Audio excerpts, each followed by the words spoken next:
Good morning दोस्तों, कैसे हैं आप? मैं अमित सर एक बार फिर से स्वागत करता हूं आपका A1 education point YouTube channel पर। और जैसे कि मैंने प्रॉमिस किया था कि डेली आपके समक्ष जीके का 5 मिनट शो लेकर मैं उपस्थित रहूंगा, तो मैं आपकी सेवा में हाजिर हूं। टाइम खराब नहीं करते हैं। टॉपिक आप मेरे पीछे देख पा रहे हैं। आज का टॉपिक है टाइगर प्रोजेक्ट। टाइगर प्रोजेक्ट, बाघ परियोजना। तो शुरू करते हैं आज का टॉपिक।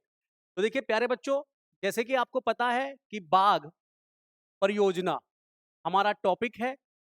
और ये जो बाघ परियोजना है, इसका मतलब है बाघों का संरक्षण करना। जी हाँ बच्चों, बाघों का संरक्षण, बाघों को बचाना।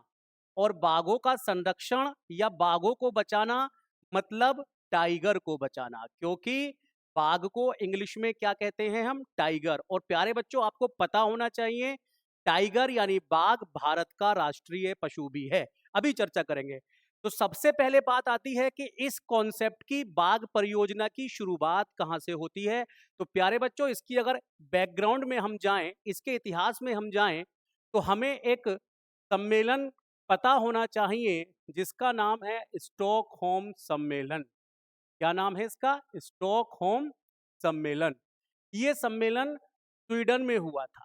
कहाँ हुआ था? स्वीडन में। और कब हुआ था? 1972 में हुआ था। 1972 में स्वीडन में स्टॉकहोम सम्मेलन हुआ था। इस सम्मेलन की विशेषता बता दूं मैं आपको। विश्व का पहला, विश्व का पहला पर्यावरण पर होने वाला सम्मेलन था। समझे? ये विश्व का पहला पर्यावरण पर होने वाला सम्मेलन था। इंपोर्टेंट है। इस सम्मेलन में विश्व के तमाम देशों ने भाग लिया था। और इस सम्मेलन में कुछ निर्णय लिए गए थे। उन निर्णयों को मैं बता दूं जल्दी से। पहला निर्णय लिया गया था कि ये सम्मेलन 5 जून को स्टार्ट हुआ था। तो इसी सम्मेलन में एक निर्णय लिया गया कि प्रत्येक वर्ष 5 जून को एनवायरमेंट डे अर्थात पर्यावरण दिवस मनाया जाएगा। दूसरा दूसरा निर्णय इसमें लिया गया कि एक ऐसी संस्था की स्थापना की जाएगी जो पूरे विश्व में पर्यावरणीय समस्याओं का सामना करेगी, उनका समाधान करेगी। तो UNEP, united nation environment programme, संयुक्त राष्ट्र पर्यावरण कार्यक्रम की स्थापना भी की गई। और इसका हेडक्वार्टर बनाया गया नैरोबी में। कहाँ बनाया गया? नैरोबी में। और नैरोबी कहाँ है? केन्या में है।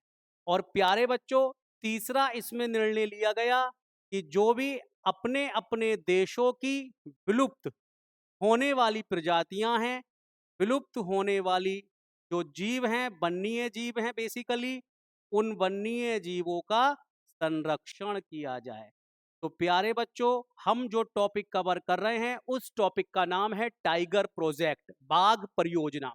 बाघ परियोजना कहां से निकल कर आया, कहां से ये कॉन्सेप्ट आया, इस पर चर्चा करी। स्टॉकहोम सम्मेलन पर हम गए। स्टॉकहोम सम्मेलन स्वीडन में, स्वीडन की राजधानी है स्टॉकहोम। 1972 1972 में हुआ था। विश्व में होने वाला, पर्यावरण पर होने वाला ये पहला सम्मेलन था। इसमें कुछ गिने चुने निर्णय लिए गए। पहला, ये सम्मेलन 5 जून को शुरू हुआ था, 5 जून 1972 को।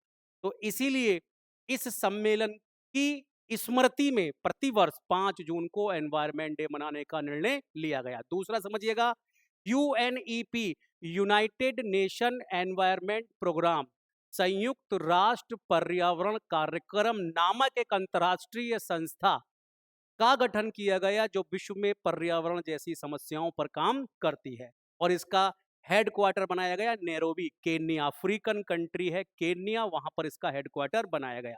और तीसरा इसमें जो निर्णय लिया गया वो यह लिया गया कि जो भी वन्य जीव विलुप्त होने की कगार पर हैं, जो भी वाइल्ड लाइफ, जो भी वन्य जीव, जो वनों में रहने वाले जीव जंतु हैं, अगर वो अ, विलुप्त होने की कगार पर हैं तो उनका क्या किया जाए? स्पेशल संरक्षण किया जाए, उनको कंजर्वेटिव किया जाए, कंजर्वेशन किया जाए। ठीक है? बस यहीं से मैंने आपको इसलिए समझाया कि ये जो पॉइंट है संरक्षण करना, सॉरी, ये जो पॉइंट है कि वन्य जीवों का संरक्षण करना, इसी पॉइंट से निकल कर आया क्या? Tiger project. और विश्व में बाघों की संख्या लगातार गिरती जा रही थी, विश्व में बाघों की संख्या लगातार गिरती जा रही थी। इसीलिए इसीलिए 1973 में 1973 में भारत ने भी दूसरे देशों की भांति अपने यहां प्रोजेक्ट टाइगर को शुरू किया। तो टाइगर प्रोजेक्ट का प्रारंभ भारत में कब से होता है? 1973। प्यारे बच्चों, बहुत ही इंपॉर्टेंट डेट और सन है ये, इस सन को आपको याद रखना होगा। कई मर्तबा परीक्षा में आ चुका है कि भारत में बाघ परियोजना कब शुरू हुई थी, जिसका उद्देश्य बाघों का संरक्षण था। तो आप देख पा रहे हैं मेरे पीछे 1973। अब देखिए, यहां पर हमने देखा कि ये जो बाघ परियोजना है, ये बाघ परियोजना जो है, ये बाघ परियोजना 1973 में शुरू हुई थी भारत में। 1973 में जो ये शुरू हुई थी, तो आप क्या देखेंगे कि इसमें एक व्यक्ति का नाम आप देखेंगे कि जब भारत में 1973 में टाइगर प्रोजेक्ट शुरू किया गया था, तो इसके जो निदेशक हैं, इसके जो डायरेक्टर हैं, पहले 1973 की बात बच्चों मैं कर रहा हूं, इस प्रोजेक्ट के जो डायरेक्टर बनाए गए थे, वो बनाए गए थे कैलाश सांखला। क्या नाम है? कैलाश सांखला। और ये नाम जिनको पता है बहुत अच्छी बात है, जिनको नहीं पता है याद कर लीजिएगा, याद रख लीजिएगा। इनको टाइगर मैन ऑफ इंडिया कहा जाता है। क्या कहा जाता है इनको? Tiger man of India.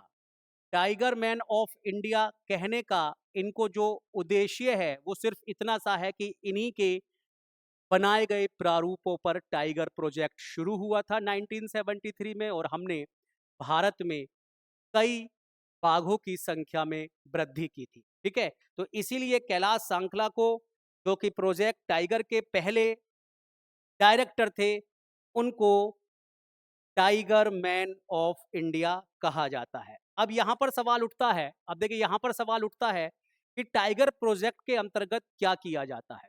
तो मैं आपको बता देता हूं, जो टाइगर प्रोजेक्ट होता है, उसके अंतर्गत भारत सरकार ने यह निर्णय लिया कि जहां पर भी बाघों की संख्या है, जिस भी जंगली क्षेत्र में बाघों की संख्या है, उस जंगली क्षेत्र को रिजर्व घोषित कर दिया जाएगा। और यहीं से एक कॉन्सेप्ट निकल कर आएगा, टाइगर रिजर्व या बाघ अभ्यारण्य।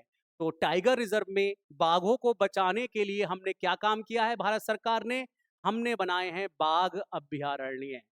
बाघ अभ्यारण्य, बाघ अभ्यारण्य को ही आप लोग किस नाम से जानते हैं? टाइगर रिजर्व के नाम से जानते हैं। और इस क्रम में आप देखेंगे कि जो पहला फर्स्ट फर्स्ट बाघ अभ्यारण्य 1973 में बना था Jim Corbett National Park. Jim Corbett National Park. प्यारे बच्चों समझेंगे, जिम कार्बेट नेशनल पार्क जो कि उत्तराखंड में स्थित है, इसका पहले नाम हैली नेशनल पार्क हुआ करता था। वर्तमान में इसका नाम उत्तराखंड सरकार ने रामगंगा नेशनल पार्क कर दिया गया है। ध्यान से समझेंगे, अब इसका नाम क्या हो गया है? इसी को आप रामगंगा नेशनल पार्क के नाम से जानते हैं। रामगंगा नेशनल पार्क के नाम से आप इसे जानते हैं। रामगंगा इस पार्क के, इस जंगली क्षेत्र के लगभग मिडिल से होकर गुजरती है।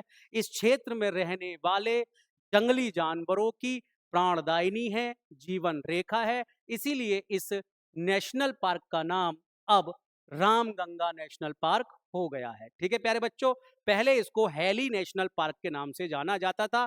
तो पहला टाइगर रिजर्व बना है कौन? 1973 में जिम कार्बेट नेशनल पार्क, जो कि रामगंगा में है, रामगंगा नेशनल पार्क के नाम से जाना जाता है, और जो कि उत्तराखंड में अब सवाल उठता है, वर्तमान समय में भारत में वर्तमान समय में वर्तमान समय में भारत में कितने बाघ अभ्यारण्य हैं? तो आपका सवाल होगा कि भारत में टाइगर रिजर्व जो हैं वो 58 है। कितने हैं? 58 है। और ये 2026 के प्रारंभ की मैं बात कर रहा हूं, आज तक की बात कर रहा हूं। आज 23 फरवरी है, आज तक की मैं बात कर रहा हूं कि 58 भारत में टाइगर रिजर्व हैं, जिसमें अगर बात की जाए 58वां टाइगर रिजर्व जो है 58वां टाइगर रिजर्व, 58वां टाइगर रिजर्व ये कौन सा बना है? तो इसका नाम है Madhav national park. Madhav national park, Madhav national park, और ये है मध्य प्रदेश में, और ये बना है 2025 में। सब चीजें आप नोट भी कर लेंगे, वीडियो का स्क्रीनशॉट भी लेने का मैं बीच बीच में हट जाता हूं, मौका दे दे रहा हूं आपको, लेकिन आप पूरी वीडियो अगर आराम से देखेंगे तो एक एक चीज आपको नोट करने का मौका मिल जाएगा। क्योंकि देखिए डेटा ज्यादा देना है, समय कम है, इसलिए थोड़ी सी स्पीड को मेंटेन करके चलना पड़ रहा है। आप बार बार देखेंगे तो आपको सारी चीजें लिखी हुई साफ साफ इसमें दिखाई दे जाएंगी। तो कुल मिलाकर पहला टाइगर रिजर्व था जिम कॉर्बेट नेशनल पार्क। आज तक 2025 लास्ट तक या आज 2026 तक भारत में 58 टाइगर रिजर्व हो चुके हैं, और लेटेस्ट नवीनतम टाइगर रिजर्व कौन सा है? माधव नेशनल पार्क जो है आपका, जो कि मध्य प्रदेश में है। ये क्या है आपका? 58 नंबर का क्या है? टाइगर रिजर्व है। अब देखिए प्यारे बच्चों, हम जो टॉपिक पढ़ रहे थे, हम टॉपिक पढ़ रहे थे टाइगर प्रोजेक्ट का। अब थोड़ी सी इससे रिलेटेड कुछ जानकारी मैं आपको बता दूं। टाइगर प्रोजेक्ट, जिसको आप बाघ परियोजना भी कहते हैं, क्या कहते हैं आप? बाघ परियोजना। बाघ परियोजना में मैंने आपको बताया हमें बाघ को बचाना है। किसको बचाना है? हमें बाघ को बचाना है। और प्यारे बच्चों, बाघ जो है भारत का राष्ट्रीय पशु है। बाघ भारत का राष्ट्रीय पशु है, इसीलिए जिसको आप बंगाल टाइगर भी बोल देते हैं। और इसको राष्ट्रीय पशु का दर्जा भी 1973 में दिया गया था, जब हमने इसको बचाने के लिए टाइगर प्रोजेक्ट शुरू किया था। ठीक है। और इससे पहले अब सवाल उठता है कि जब 1973 में बाघ परियोजना शुरू की गई थी, तो बाघ को हमने भारत का राष्ट्रीय पशु घोषित कर दिया गया। तो 1973 से पहले, 1973 से पहले भारत का राष्ट्रीय पशु जो होता था बच्चों, वो कौन होता था? शेर होता था। ध्यान रखेंगे, कौन होता था? शेर। और अब आज 1973 के बाद जो भारत का राष्ट्रीय पशु है वो कौन है? वो है आपका बाघ। यहां पर मैं एक चीज और बता दूं आपको, जो बहुत इंपॉर्टेंट आपके लिए डेटा रहने वाला है। अंतर्राष्ट्रीय बाघ दिवस, अंतर्राष्ट्रीय बाघ दिवस, अंतर्राष्ट्रीय बाघ दिवस बच्चों प्रतिवर्ष 29 जुलाई को मनाया जाता है। अंतर्राष्ट्रीय बाघ दिवस प्रतिवर्ष 29 जुलाई को मनाया जाता है। क्यों मनाया जाता है? क्योंकि 2010 में, मैं आपको बता दूं यहां पर, क्योंकि 2010 में रूस में एक स्थान है सेंट पीटर्सबर्ग। 2010 में, इसको समझिएगा, इसके मनाने की वजह क्या है? 29 जुलाई 29 जुलाई 2010, 29 जुलाई 2010 में सेंट पीटर्सबर्ग, जगह का नाम है सेंट पीटर्सबर्ग। और ये जो सेंट पीटर्सबर्ग है ये कहाँ पड़ेगा? ये रूस में पड़ेगा। इस सेंट पीटर्सबर्ग में आपका हुआ था विश्व बाघ सम्मेलन। विश्व बाघ सम्मेलन, विश्व बाघ सम्मेलन हुआ था। वर्ल्ड टाइगर समिट हुई थी। और इस वर्ल्ड टाइगर समिट में निर्णय लिया गया था, इस निर्णय लिया गया था कि 2022 तक, 2022 तक बाघों की संख्या, बाघों की संख्या दोगुनी कर दी जाएगी। कितनी करनी होगी? दोगुनी करनी होगी। और इस पहल को जो नाम दिया गया था, इस कॉन्सेप्ट को जो नाम दिया गया था, आप समझिएगा, इस निर्णय, जो ये निर्णय लिया गया, इसी निर्णय को T*2 पहल कहा जाता है। प्यारे बच्चों, बहुत ही इंपॉर्टेंट पॉइंट है, आपको बताना होगा। T फॉर टाइगर, गुणा 2, टाइगर को दुगना करना है। T*2 इनिशिएटिव, T*2 पहल कब शुरू हुई थी?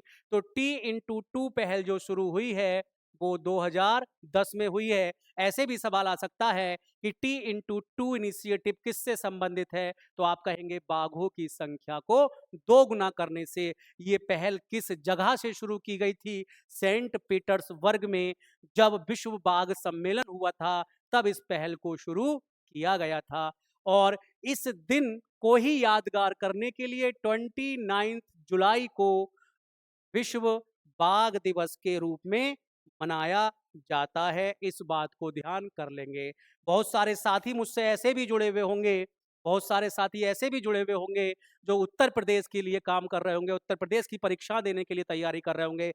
निकट भविष्य में लेखपाल है, कांस्टेबल है, दरोगा है और तमाम तरह की होमगार्ड है। बहुत सारी ऐसी परीक्षाएं हैं जो आपके होने वाली हैं, तो उसके लिए भी मैं थोड़ा सा सोच कर चल रहा हूँ इसी टॉपिक से रिलेटेड। तो आपको बता देता हूँ, उत्तर प्रदेश में टाइगर रिजर्व, उत्तर प्रदेश में टाइगर रिजर्व।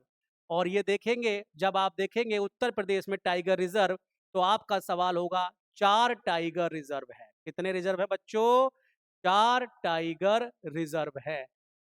अब इसमें आपको बताना होगा कि कौन कौन सा टाइगर रिजर्व है। तो देखिए, पहला नाम आता है इसमें दुधवा नेशनल पार्क का। इसका दुधवा नेशनल पार्क। और ये जो दुधवा नेशनल पार्क है, ये है लखीमपुर, लखीमपुर खीरी, उत्तर प्रदेश का नेपाल से सटा एक जंगली जिला है, जंगलों से घिरा हुआ जिला है लखीमपुर खीरी। 1987 में 1987 में इसको टाइगर रिजर्व का दर्जा दिया गया था। दूसरा है अमानगढ़, अमानगढ़, अमानगढ़, अमानगढ़, अमानगढ़ जो है ये आपका बिजनौर डिस्ट्रिक्ट में पड़ेगा, बिजनौर डिस्ट्रिक्ट में पड़ेगा। और 2012 में अमानगढ़ के जंगल को टाइगर रिजर्व घोषित किया गया था। तीसरा है पीलीभीत टाइगर रिजर्व, तीसरा है Pilibhit tiger reserve. Pilibhit tiger reserve Pilibhit district में ही पड़ेगा और इसको 2014 में इसको टाइगर रिजर्व का दर्जा दिया गया था।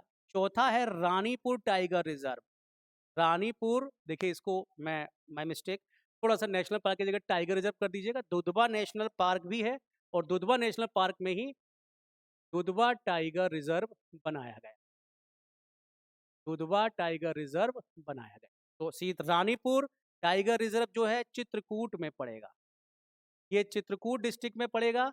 2022 में 2022 में इसको दर्जा दिया गया था।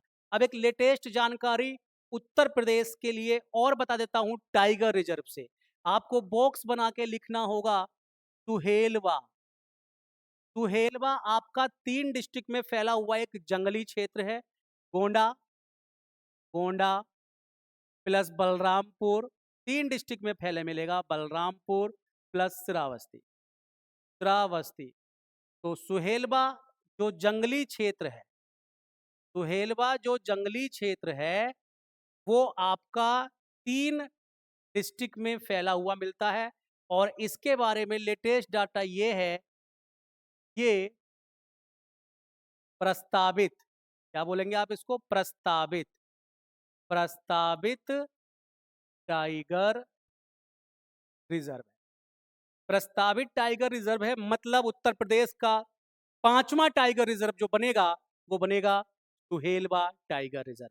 तो प्यारे साथियों, समय ज्यादा लग सकता है लेकिन एक एक पॉइंट आपके काम का है। इस वीडियो को वॉच करें, देखें, और अगर सब कुछ ठीक लगता है, आपको लगता है चीजें आपके काम की चल रही हैं, तो चैनल को सब्सक्राइब तो करें ही करें, साथ ही साथ इस वीडियो को शेयर भी कर दीजिएगा।